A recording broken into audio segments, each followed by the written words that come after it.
anugerah-Mu untuk kami mengerti pesan-pesan yang hendak Tuhan sampaikan melalui hamba-Mu pada siang hari ini. Tolonglah kami ya Tuhan, Allah Roh Kudus, biarlah kami boleh fokus kepada Engkau. Telinga kami boleh dengar-dengaran terhadap Tuhan. Berkati hamba-Mu yang menyampaikan, setiap kami yang mendengarkan. Biarlah kami sama-sama diajar oleh Tuhan. Di dalam nama Tuhan Yesus kami berdoa. Amin. Silakan duduk Bapak dan Ibu. Senang sekali pada hari ini boleh bersama-sama kembali beribadah kepada Tuhan dan juga anugerah Tuhan. Saya menyampaikan firman Tuhan bagi Bapak dan Ibu. Kiranya hal-hal seperti ini adalah saat-saat di mana kita merindukan mengalami Tuhan bersama-sama dengan saudara-saudara seiman, dan kita boleh sungguh mempermuliakan, menyenangkan akan hati Tuhan melalui sikap ibadah kita yang benar di hadapan Tuhan. Bapak dan Ibu, saudara-saudara, mari kita membuka Alkitab kita dari 2 Korintus pasal yang kelima. Kita akan membaca ayat 15 sampai dengan 17 dari surat Rasul Paulus kepada jemaat di Korintus, yaitu Korintus pasal 2 ayat 5 sampai dengan 17. Demikianlah firman Tuhan. Dan Kristus telah mati untuk semua orang, supaya mereka yang hidup tidak lagi hidup untuk dirinya sendiri, tetapi untuk Dia yang telah mati dan telah dibangkitkan untuk mereka. Sebab itu kami tidak lagi menilai seorang pun menurut ukuran manusia. Dan jika kami pernah menilai Kristus menurut ukuran manusia, sekarang kami tidak lagi menilainya demikian. Jadi siapa yang ada di dalam Kristus, ia adalah ciptaan baru. Yang lama sudah berlalu, sesungguhnya yang baru sudah datang. Bapak dan Ibu, seorang filsuf Yunani yang bernama Herakleitos pernah mengatakan bahwa segala sesuatu yang ada di alam semesta ini,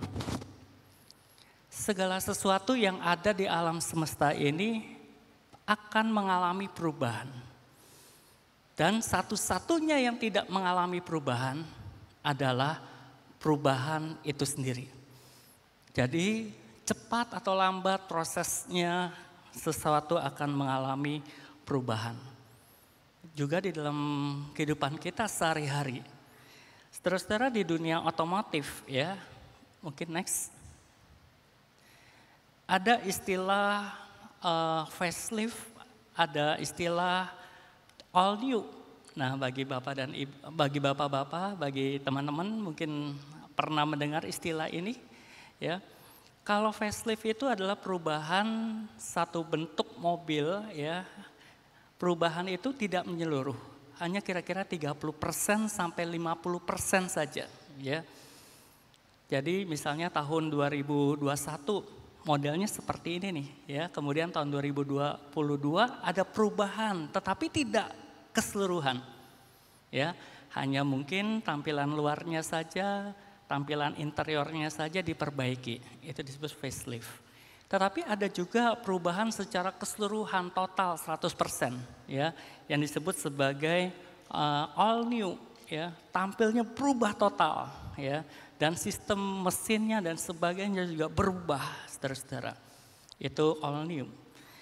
Nah, tadi untuk pria nih, nah sekarang untuk wanita ya, sering kali kita mendengar istilah operasi plastik ya.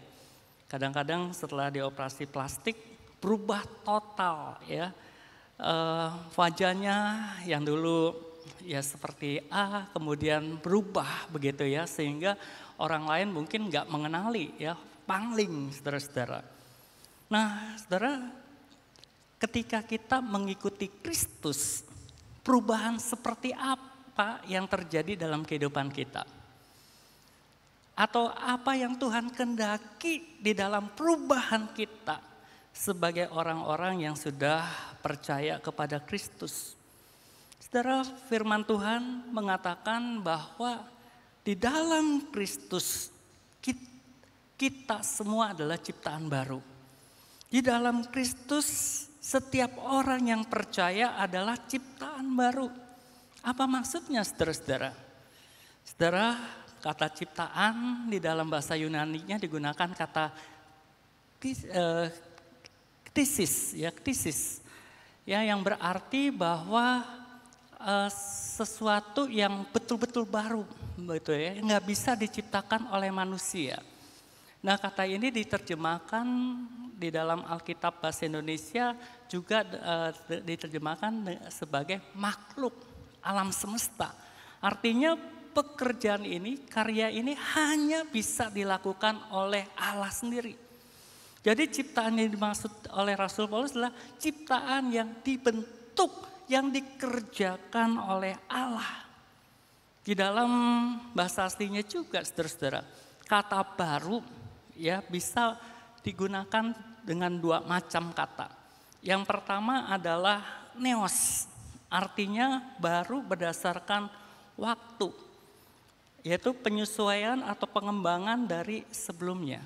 Ya, seperti kalau misalnya saya memiliki sebuah mobil, saudara-saudara, mobil lama, mobil tua, ya, catnya sudah jelek, begitu ya, modelnya kemudian saya mau berubah di restorasi menjadi lebih bagus lagi, gitu ya, saya cat ulang, saya perbaiki, saudara-saudara, saya tambahkan ornamen-ornamen, variasi-variasi.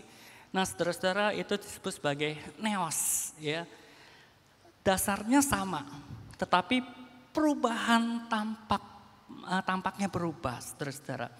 Kemudian juga ada kata kainos, saudara, yaitu baru berdasarkan kualitas. Artinya adalah yang diciptakan itu betul-betul kualitasnya baru, beda sama yang lama.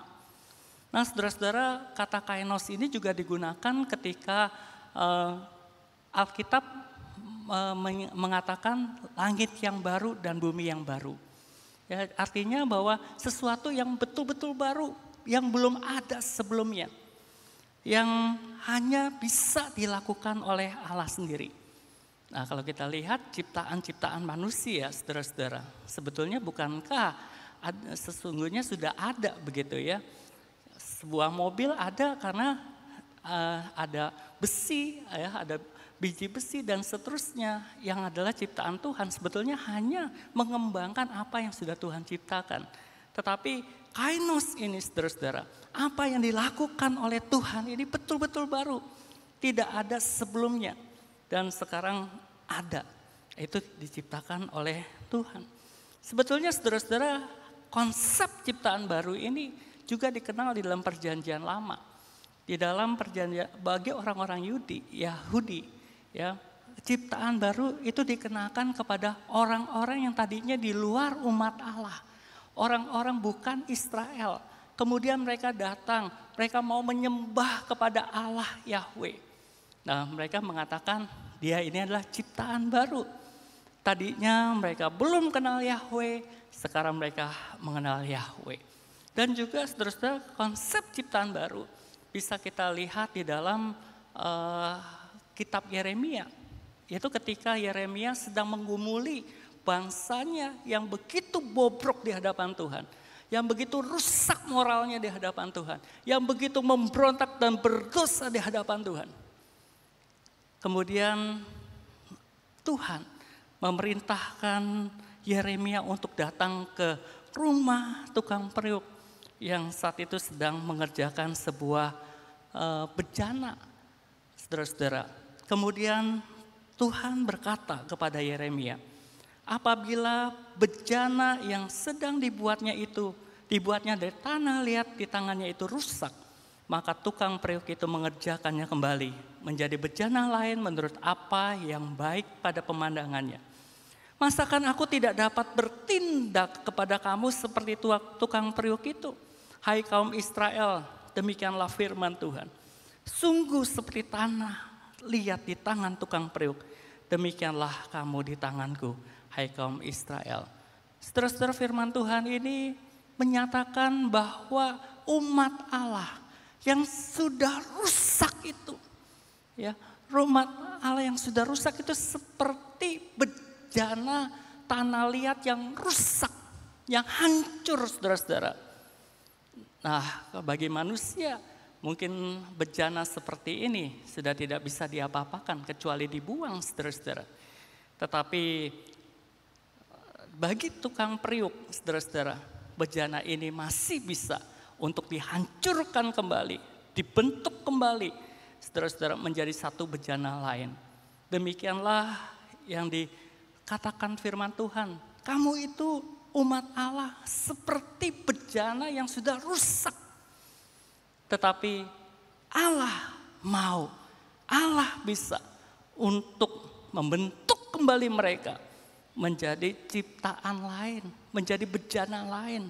Saudara-saudara, ini merupakan satu konsep bahwa di dalam perjanjian lama bahwa Tuhan juga bisa membentuk seseorang menjadi satu ciptaan yang baru.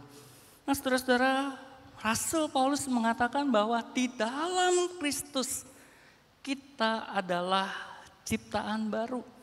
Saudara-saudara, ini dikerjakan hanya oleh karena Kristus saja. Oleh karena kematian dan kebangkitan Kristus. Sebagaimana yang Rasul Paulus mengatakan bahwa satu orang, yakni Yesus, sudah mati untuk semua orang. Maka semua orang sudah mati. Saudara-saudara, apa maksudnya semua sudah mati? Mati di sini berarti bahwa orang yang di dalam Kristus, orang yang sungguh percaya kepada Kristus, maka keberadaannya sebagai manusia yang hidup di dalam dosa, yang hidup dibelenggu dan dikuasai dosa sudah mati. Manusia lamanya sudah mati dan diganti menjadi satu manusia baru yang dikaruniakan dan diciptakan oleh Tuhan. Atau istilah lain, ketika kita percaya kepada Kristus, maka kita mengalami satu kelahiran baru.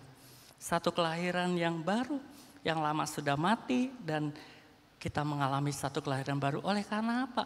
Karena Kristus bukan hanya mati, tetapi Kristus juga hidup. Kristus bangkit dan kebangkitan Kristus ini, saudara-saudara, membuat sebagai satu tanda juga kebangkitan orang-orang yang percaya kepada Tuhan. Yang tadinya sudah mati oleh karena dosa, kemudian dibangkitkan menjadi satu kehidupan yang baru. Nah, saudara-saudara, apa yang menjadi ciri daripada ciptaan baru? Rasul Paulus mengatakan pada ayat yang ke-15, supaya mereka yang hidup tidak lagi hidup untuk dirinya sendiri, tetapi untuk Dia yang telah mati dan telah dibangkitkan untuk mereka. Rasul Paulus mengatakan bahwa ciptaan baru ini, saudara-saudara, hidupnya bukan lagi untuk dirinya sendiri. Fokus tujuan hidupnya bukan lagi tertuju kepada diri sendiri, kepada pemenuhan kebutuhan diri sendiri, tetapi untuk Tuhan. Nah, saudara-saudara, Rasul Paulus juga mengatakan, sebab jika kita hidup untuk Tuhan, dan jika kita mati untuk Tuhan. Jika kita hidup untuk Tuhan. Jika kita mati untuk Tuhan. Dan di bagian lain juga Rasul Paulus mengatakan bahwa sebab segala sesuatu ada dari Dia, oleh Dia, dan untuk Dia. Bagi Dialah kemuliaan bagi selama-lamanya. Dan Rasul Paulus juga mengatakan apapun juga yang kamu perbuatlah dengan segenap hatimu seperti untuk Tuhan, bukan untuk manusia. Saudara-saudara, Rasul Paulus tahu bahwa sebagai ciptaan baru, dia harus mengalami satu perubahan tujuan hidupnya. Jikalau dulu tujuan hidupnya adalah untuk diri sendiri, untuk memuaskan diri sendiri, untuk memuaskan kebutuhan diri sendiri. Baik kebutuhan secara fisik maupun kebutuhan jasmani. Tetapi sekarang Rasul Paulus mengatakan segala sesuatu adalah dari Dia, oleh Dia, dan untuk Dia. Apapun yang kita lakukan seperti untuk Tuhan. Saudara-saudara, bagaimana dengan tujuan fokus hidup kita? Ketika kita sudah percaya kepada Yesus, Apakah tujuan hidup kita, fokus hidup kita adalah diri kita sendiri, kebutuhan-kebutuhan kita. Saudara-saudara, ketika kita sudah percaya kepada Tuhan, harusnya fokus hidup kita adalah Tuhan. Prioritas pertama kita adalah Tuhan.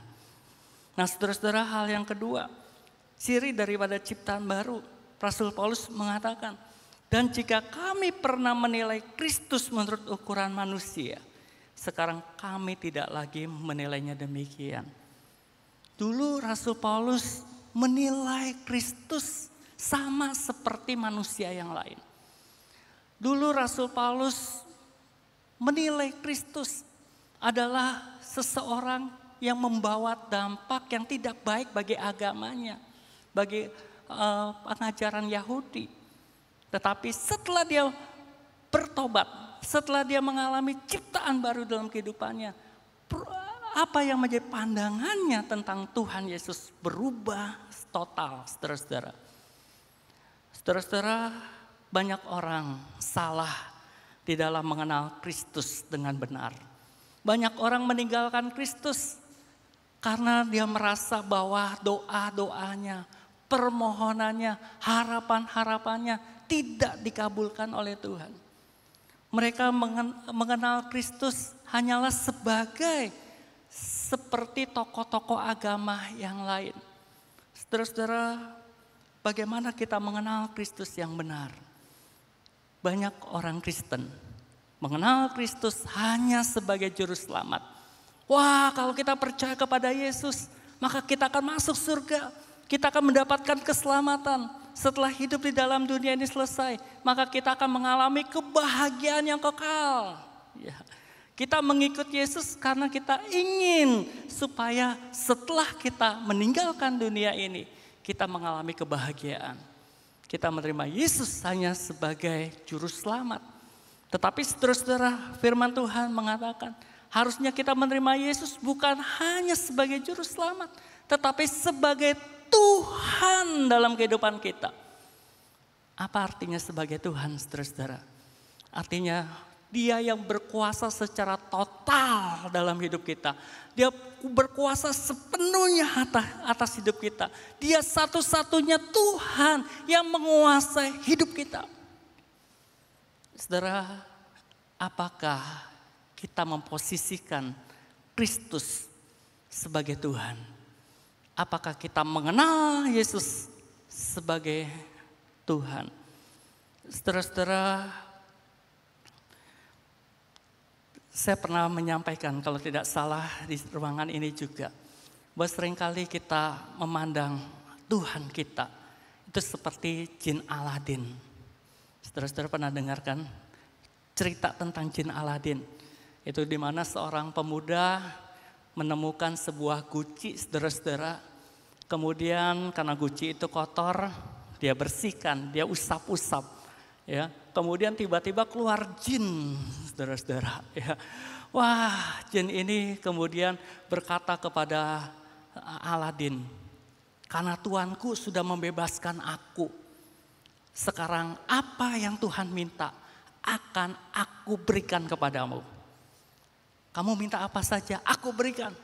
Ya. Kemudian si pemuda ini meminta apa saja, ya, yang menjadi harapannya, yang menjadi keinginannya.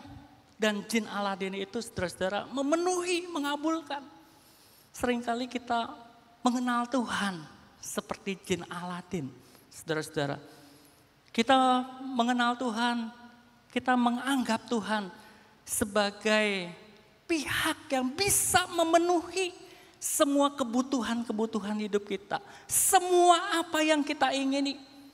Oleh karena itu banyak orang yang menjadi kecewa, meninggalkan Tuhan. Karena apa? Memandang Tuhan itu sebagai jin Aladin, saudara-saudara. Tidak ubahnya seperti jin Aladin yang memenuhi segala kebutuhan-kebutuhannya. Padahal saudara-saudara, harusnya kita mengenal Allah kita, mengenal Yesus Tuhan kita sebagai Bapa. Bapa tahu apa yang baik, yang tidak baik bagi anak-anaknya. Bapa tahu kalau anak-anaknya menghadapi satu masa kesulitan. Bapa tidak pernah meninggalkan anak-anaknya. Tetapi Bapa sedang melatih anak-anaknya untuk tangguh, untuk kuat. Yesus sebagai Bapa tahu dengan apa yang kita butuhkan. Apa yang menjadi terbaik bagi kita. Saudara-saudara, kita mengenal Kristus dengan benar merupakan satu tanda bahwa kita adalah ciptaan baru dalam Tuhan. Bagaimanakah dengan kita selama ini? Apakah kita mengenal Kristus, Tuhan kita hanya sebagai juru selamat? Ataukah kita mengenal Dia sebagai Tuhan? Kalau kita mengenal Dia sebagai Tuhan, mari saudara-saudara kita cari tahu apa yang Tuhan mau. Apa yang Tuhan inginkan untuk kita lakukan dalam kehidupan kita. Dan yang terakhir saudara-saudara, ciri dari ciptaan baru. Sebagaimana yang dikatakan oleh Rasul Paulus pada ayat ke-17. Jadi siapa yang ada di dalam Kristus, dia adalah ciptaan baru. Yang lama sudah berlalu, sesungguhnya yang baru sudah datang. Yang ketiga, kita hidup sebagai manusia baru. Sebab sesungguhnya yang baru sudah datang, yang lama sudah berlalu. Saudara-saudara, banyak orang Kristen. Perubahan hanya terjadi di KTP-nya saja. Sudah dibaptis, kemudian di KTP ditulis agama Kristen. Hanya sebatas itu. Banyak orang Kristen, saudara-saudara, yang mengaku dirinya Kristen hanya ketika mereka datang ke gereja. Ketika mereka beribadah di gereja pada hari Minggu. Tetapi pada hari Senin sampai dengan hari Sabtu tidak menunjukkan dirinya sebagai manusia baru. Saudara-saudara, ketika kita percaya kepada Kristus, kita adalah ciptaan baru. Harusnya saudara-saudara kita hidup sebagai manusia baru. Saudara-saudara, di Amerika ada seorang yang bernama John Kovacs, saudara-saudara. John Kovacs dia hidup selama 16 tahun di sebuah terowongan kereta api yang sudah tidak dipakai lagi, yang tidak difungsikan, saudara-saudara. Di sana dia tinggal, makan, minum, dia hidup setiap hari selama 16 tahun di sebuah terowongan kereta api. Nah, saudara-saudara, suatu ketika perusahaan kereta api Amerika membeli terowongan itu dan memfungsikan kembali. Maka semua tunawisma ya, orang-orang yang tidak punya rumah yang tinggal di terowongan itu harus keluar dari sana, saudara-saudara. Kemudian John berpikir bahwa dia harus mencari satu tempat yang baru. Dia berpikir dia akan tinggal di atas terowongan itu. Tetapi kemudian pemerintah mengadakan satu program untuk menolong bagi para tunawisma mendapatkan tempat tinggal yang baru, saudara-saudara. Dan John terpilih, dia mendapatkan satu tempat lahan, ya, ada lahan tanah dan juga ada rumah. Nah, saudara-saudara, kemudian John tinggal di situ dan dia hidup di situ sebagai seorang petani organik, saudara-saudara, tanaman organik. Dan menarik, dia berkata demikian, udara di sini, di tempat yang baru itu terasa lebih baik. Saya tidak akan merindukan kehidupan lama saya. Saya tidak akan merindukan tempat saya tinggal sebelumnya, yaitu di terowongan yang gelap, yang pengap, yang bau itu, saudara-saudara. Tetapi saya tak akan pernah kembali ke sana. Saya tidak akan pernah merindukan tempat yang lama. Saya tidak akan kembali ke sana. Nah, saudara-saudara, seperti inilah juga yang dialami oleh Agustinus, sang teolog yang disebut juga sebagai Bapak Gereja, saudara-saudara. Saudara-saudara, sebelum Agustinus bertobat, dia adalah orang yang hidup tidak benar. Dia melakukan seks bebas, dia berzina dengan istri orang, dia selalu melakukan pengerusakan, pencurian. Dia masuk satu geng yang meresahkan masyarakat, saudara-saudara. Tetapi mamanya yang bernama Monica berdoa, terus berdoa bagi si Agustinus ini, saudara-saudara. Sampai suatu ketika Agustinus bertobat Dan dia mengalami satu perubahan besar dalam kehidupannya. Dia tidak lagi melakukan apa yang dulu ia lakukan. Dia betul-betul meninggalkan manusia lamanya, saudara. Dan dia menjadi seorang teolog, bapak gereja. Tetapi saudara-saudara, ada satu kisah yang dia ceritakan dalam biografinya. Suatu ketika dia pernah bertemu setelah bertobat nih saudara-saudara ya, dengan seorang pelacur yang dulunya pernah bersama dia. Kemudian si pelacur ini melihat dia, mengenali dia.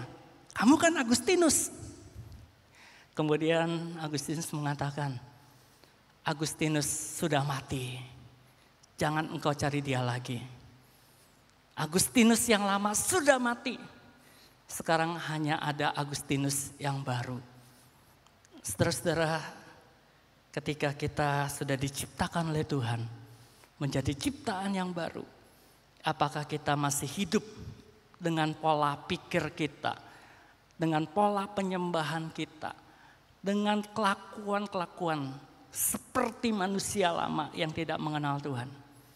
Ataukah kita betul-betul menjadi manusia baru, yang kita tinggalkan semua yang lama itu menjadi sampah, dan kita hidup sesuai dengan apa yang Tuhan mau?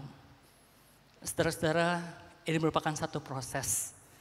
Kita sudah diciptakan Allah menjadi ciptaan baru. Tetapi kita melewati satu proses menuju kesempurnaan di dalam Kristus. Agustinus mengatakan demikian, saudara-saudara. Sebelum saya percaya kepada Tuhan, saya tidak bisa tidak melakukan dosa. Artinya dia selalu berbuat dosa. Dan keinginannya selalu berbuat dosa. Tetapi Agustinus juga mengatakan, setelah saya percaya, saya bisa untuk tidak melakukan dosa. Setelah saya sudah percaya kepada Kristus, Roh Kudus menolong saya untuk tidak melakukan dosa. Dan dia mengatakan, nanti kalau sudah bertemu dengan Tuhan di surga, maka saya tidak bisa untuk berbuat dosa lagi. Sebelum bertobat, tidak bisa untuk tidak berbuat dosa. Terus berbuat dosa.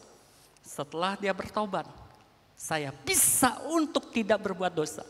Nanti setelah saya meninggal, saya tidak bisa untuk berdosa lagi. Saudara-saudara, kita masuk dalam proses untuk menuju kesempurnaan di dalam Kristus. Tuhan memampukan kita. Karena ciptaan baru ini adalah pekerjaan Tuhan. Roh Kudus menolong kita, saudara-saudara, untuk kita hidup sebagai ciptaan baru. Pada hari ini, saudara-saudara kita, ada bapak ibu, ada adik-adik anak-anakku yang dibaptis, yang meneguhkan kembali iman, yang atestasi. Ingatlah bahwa engkau adalah ciptaan baru dalam Tuhan. Engkau bukan hanya menjalani sakramen baptisan kudus atau upacara naik sidi pada hari ini, tetapi sesungguhnya engkau adalah milik Tuhan. Engkau adalah ciptaan baru di dalam Tuhan. Maka karena itu, hiduplah sebagai manusia baru, sebagai ciptaan baru. Dan demikian juga firman Tuhan untuk kita semua, Bapak dan Ibu. Marilah kita hidup sebagai manusia-manusia baru, ciptaan baru di hadapan Tuhan. Amin. Mari kita berdoa. Terima kasih Tuhan untuk firman yang sudah Engkau sampaikan kepada kami melalui hamba-Mu. Terima kasih Engkau telah menciptakan kami sebagai ciptaan yang baru. Tolonglah kami ya Allah, agar kami hidup sebagai manusia-manusia baru, sebagaimana yang Tuhan kehendaki. Terpujilah nama-Mu Bapa. Di dalam Yesus Kristus Tuhan kami berdoa. Amin.